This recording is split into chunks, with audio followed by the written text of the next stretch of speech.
Before we begin, if you've ever stood in a room and felt the whole world shrink down to one person's face, if you've ever watched someone smile while everything inside them was breaking, then you already understand the woman I'm about to tell you about. I'm an old man now. My hands don't hold a rope the way they used to. But I remember Della Mercer the way some men remember the one storm that nearly took the ranch and somehow left it standing. Stay with me. This isn't the story you think it is. The morning of the wedding, I found Della sitting on an overturned feed bucket behind the barn, in her mother's altered dress, crying so quietly you'd have missed it if you weren't looking. I almost walked past. A man my age learns that some grief is private, and you don't go poking at it just because you stumbled in. But she heard my boots in the dust and looked up, and there was no time to pretend either of us hadn't seen the other. "Mr. Callum," she said, wiping her face with the back of her wrist, careful not to smudge the lace at her cuff. "You're early." Horses don't keep a clock. I keep a little notebook in my breast pocket, have for 40 years, a habit my wife used to tease me about, and I found my fingers going to it out of nervousness, the way another man might reach for tobacco. I didn't take it out. It didn't feel like a moment to be writing down.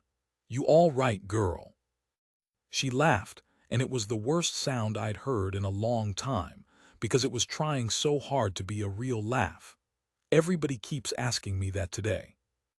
I should tell you what a goodbye wedding was, out where we lived, because you likely don't know, and I didn't either until that season. Tom Mercer was dying. Everyone knew it.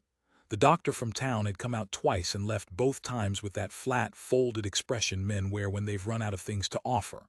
Consumption, they called it then, the slow kind, the kind that hollows a man out over a year while he watches.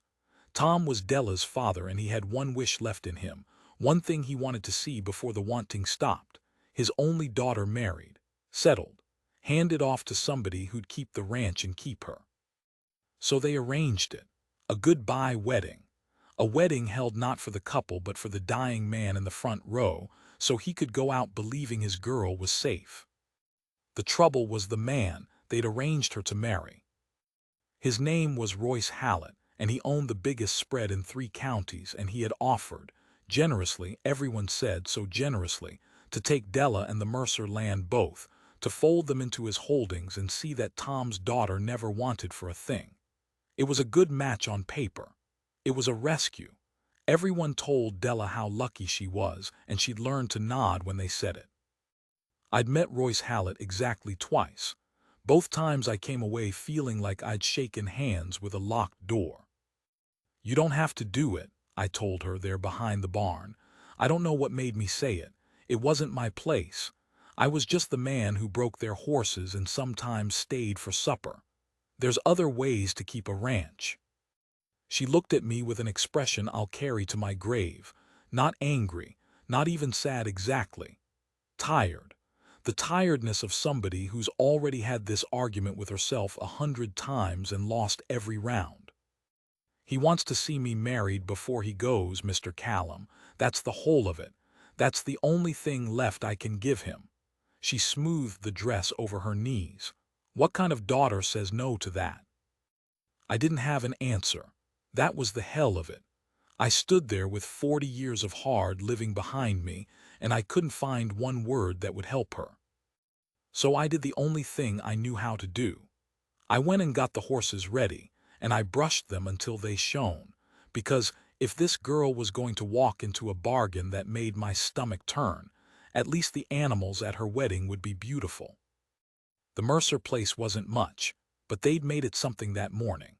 Somebody had strung wildflowers along the porch rail, larkspur and Indian paintbrush, the blue and the red of them trembling in the wind. Chairs borrowed from 3 neighbors sat in crooked rows in the yard. The whole valley had come, because a dying man's last wedding pulls people the way a funeral does, and maybe it was a kind of funeral if you looked at it right. They carried Tom out on a chair. That's a thing I'd never seen before. 4 men lifting a father like a king so he could sit at the front and watch. He was so thin the wind seemed like it might take him. But his eyes were bright. God, his eyes. He found Della across the yard and he smiled at her, and the whole terrible arrangement made a kind of sense in that one look. He loved her past all reason. He was doing this because he loved her. Everyone in that yard was doing a cruel thing out of love, and that's the part nobody warns you about. How love can walk you straight into something wrong and call it mercy the whole way there. Royce Hallett stood by the preacher in a coat that cost more than my saddle, my horse, and the years I had left combined. He didn't look nervous. He looked like a man completing a transaction he'd already decided the terms of. I found a place at the back near the horses where I belonged. I took out my notebook then. I don't know why. Maybe because when I don't know what to do with a feeling, I write it down and hand it to the paper to hold. I wrote, "She keeps looking at the gate." Because she did. All through the walk down that crooked aisle on the arm of her uncle since her father couldn't stand, Della Mercer kept glancing at the ranch gate like she expected something to come through it. Or like she wanted to walk out of it. I couldn't tell which. Maybe she couldn't either. The preacher started in. The wind kept snatching his words and throwing them across the yard, so we all got the wedding in pieces, gathered here. This man and this woman, sickness and in health. And I remember thinking that last one was a cruel line to say in front of Tom Mercer, though nobody flinched but me. And then the preacher asked if anyone had cause.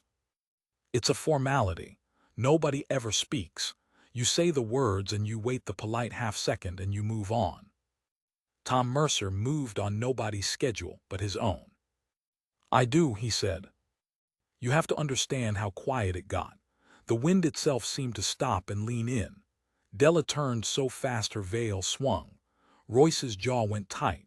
And the preacher, God bless him, just stood there with his mouth open like a man who'd rehearsed a song and been handed the wrong sheet. Tom Mercer, from his chair, dying wind-thin, lifted one shaking hand. "I've got cause," he said again louder, and it cost him. You could see it cost him, the way each word pulled something out of him he didn't have to spare. "I've been watching my girl's face for a month, and I know that face. I gave her that face." He turned his head slow toward Royce. "I asked you to keep her. I never asked her to give herself up to do it." "Tom," Royce started. "I'm not finished."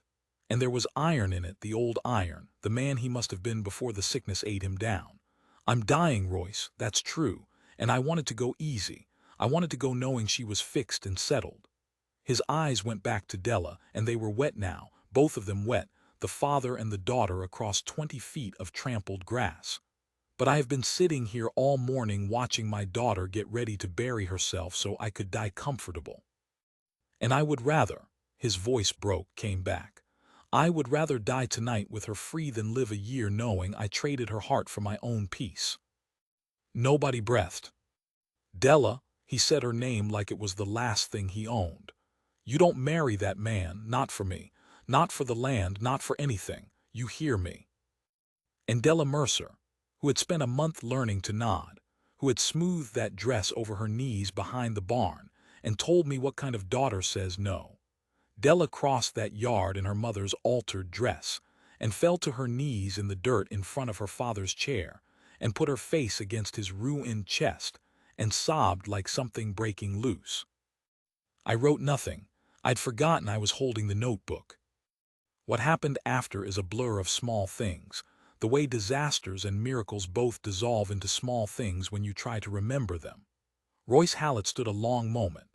Then he buttoned his expensive coat and said something quiet to the preacher and walked to his horse and rode out through that gate Della had kept watching. And I understood then. She'd been watching it for him to leave, not for anyone to arrive. She'd been praying for a way out and hadn't dared name it even to herself. The guests didn't know what to do. Half of them drifted off. Some stayed and ate the wedding food, because grief and joy both make people hungry, and there was a whole table of it going to waste. I helped carry Tom back inside. He weighed nothing. In the doorway he caught my sleeve with those bird-bone fingers and pulled me down and said, low, so only I could hear, "Callum, she's got no one now. No husband, no plan, and me gone by spring." His eyes searched mine. "Somebody's got to help her run this place. Somebody who won't want to own it." I'm an old man. I had my own troubles, my own small acres, a life mostly behind me. I opened my mouth to say something kind and useless. I know what I'm asking, he said. I'm asking you to stay past me. And here is the thing I have never told anyone.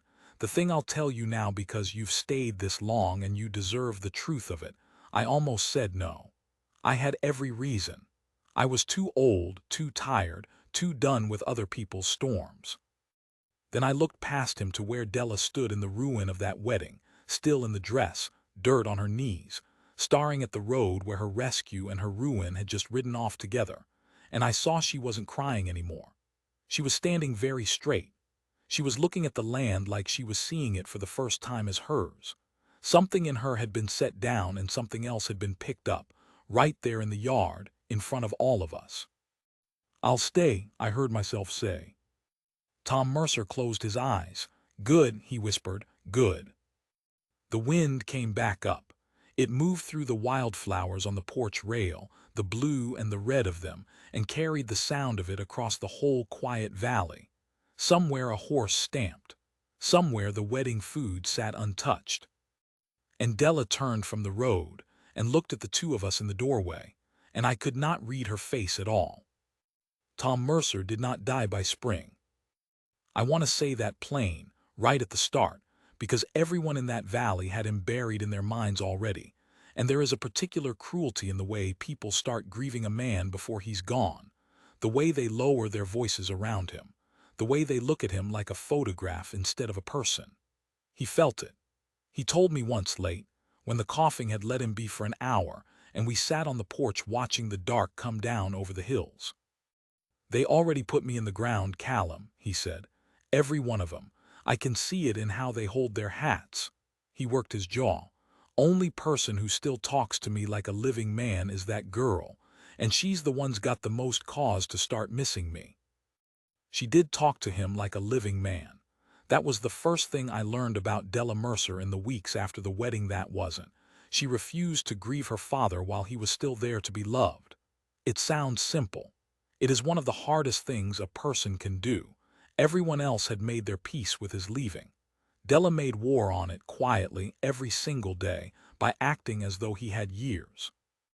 She'd come in from the fields with dirt to her elbows and sit on the edge of his bed and tell him everything. Which cow was ornery, which fence post had rotted, what the price of feed was doing in town. She didn't soften it. She didn't make the ranch sound easier than it was so he could rest easy. She told him the truth of it, all the hard arithmetic of a place trying to stay alive, and I understood after a while that this was her gift to him. Not comfort, company. She let him stay part of the work. She let him die like a man who still had a stake in tomorrow. The trouble came, as trouble does, from the direction we'd stopped watching. 3 weeks after Royce Hallett rode out through that gate, a man came up the road in a town suit with a leather case, and I knew before he dismounted that we were about to learn what it cost to humiliate a proud man in front of the whole valley. His name was Pruitt. He was a lawyer, Royce's lawyer, and he had papers. I stood on the porch while he explained them to Della in the flat, patient voice men like that use, the voice that says I am only the messenger while it drives the knife. It came out that Tom Mercer in the lean years had borrowed against the ranch, borrowed from the bank in town, the bank that Royce Hallett, it turned out, half-owned. The loan had been quiet, no trouble, the payments small and made on time, as long as everyone stayed friendly. Everyone was no longer friendly. Mr. Hallett has purchased the note outright, Pruitt said, laying it out on the porch table like a winning hand. He's within his rights to call it due, in full. He named a number. It was a number no ranch that size could pay, not in a season, maybe not in 5. You have until the 1st of autumn. Della picked up the paper. She read it slowly.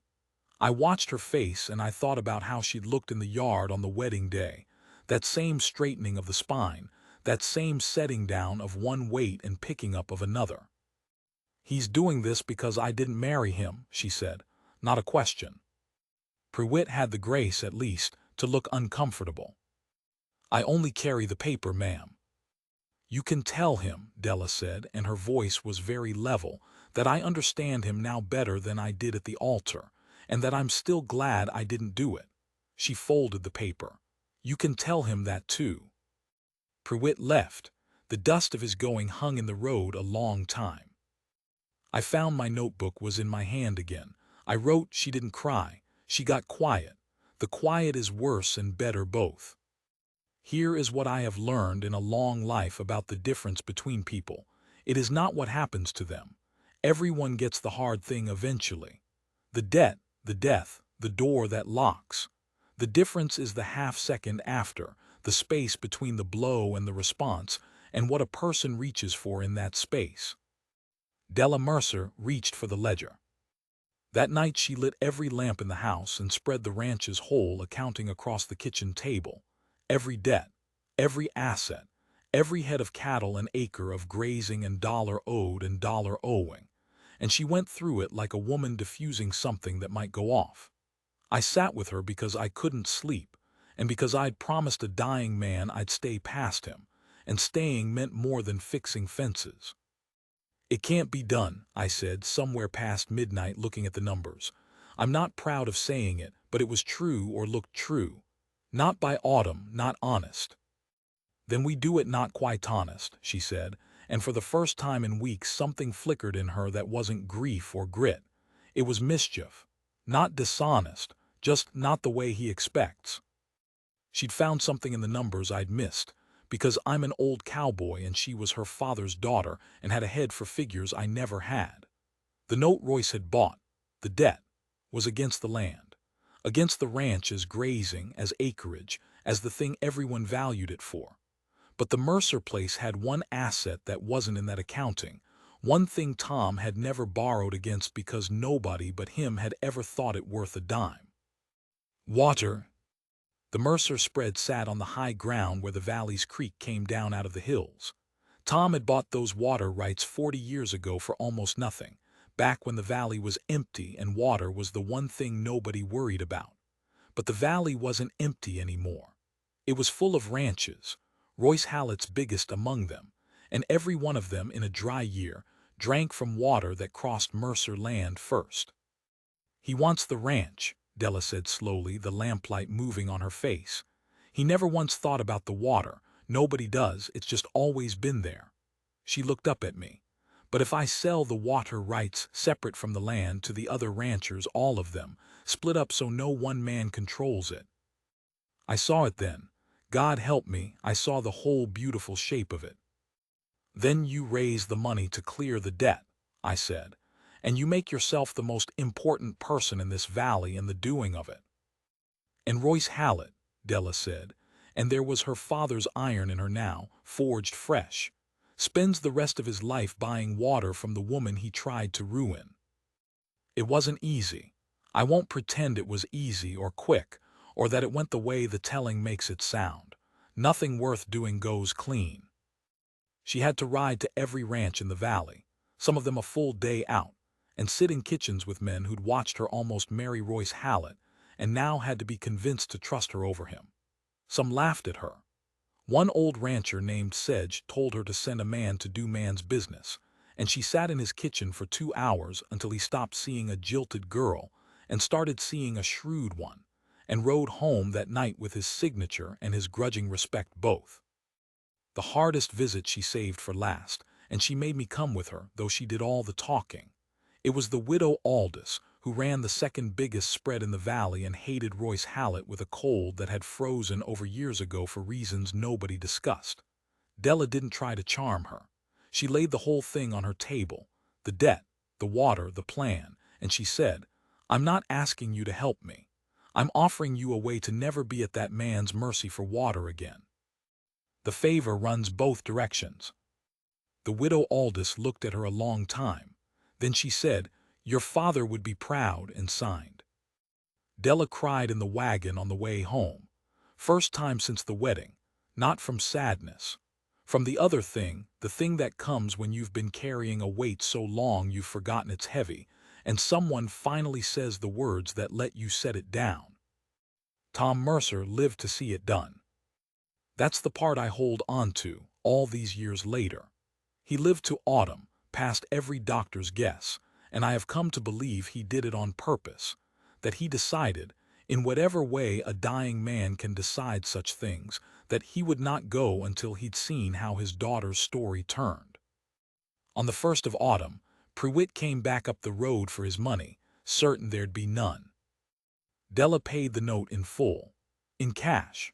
On the porch in front of witnesses she'd invited on purpose, half the valley, the same crooked rows of borrowed chairs, almost like a wedding if you squinted.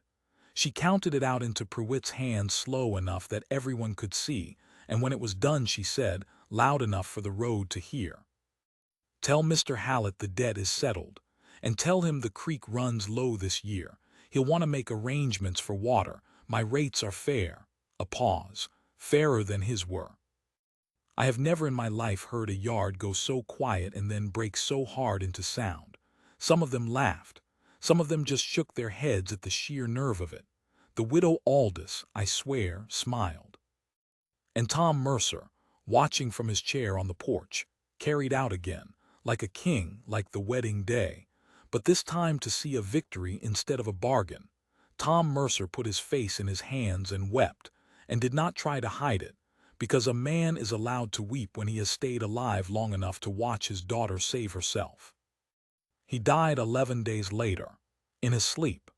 Easy the way he'd wanted, except now it was easy for the right reason, not because he'd traded her heart for his peace, but because he'd refused to and lived to see what she did with the freedom he gave her back. I am an old man now, and I have stayed past him, the way I promised, longer than either of us guessed. Della runs the biggest holding in the valley now, not by size of land, but by the thing everyone finally learned to value, the water that was always there, running quiet through the high ground while everyone looked at the grass.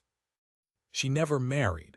People ask me sometimes if that's sad, and I tell them they've misunderstood the whole story. She wasn't a woman waiting to be rescued.